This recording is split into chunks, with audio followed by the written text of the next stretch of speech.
দিদি, আপনার জামাগুলো। আচ্ছা, কত টাকা হলো আমার? 500 টাকা হয়েছে। আচ্ছা, 1 মিনিট। ঠিক আছে।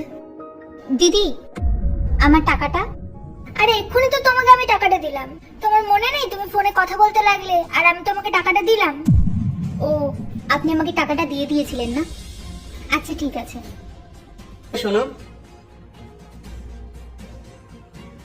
এনাও 100 টাকা।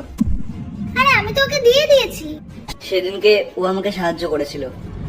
কিন্তু এটা তো আমি আপনাকে দাদা মনে করে টাকাটা দিয়েছিলাম। তুমি এই 500 টাকাটা রাখো। আরে তুমি আবার কেন ওকে টাকাটা দিচ্ছ? তুমি যেই টাকাটা ওর থেকে ধার নিয়েছিলে সেটা তো দিয়ে দিয়েছো, তাহলে আবার কেন দিচ্ছ? তো পড়েছে, তাকে এই টাকাটা দিয়ে দিও, তাহলে আমারও খুব ভালো লাগবে। ঠিক আছে দাদা। নিজের এই স্বভাবগুলো বদলাচ্ছ না কেন? আরে তুমি তো সুখে আছো।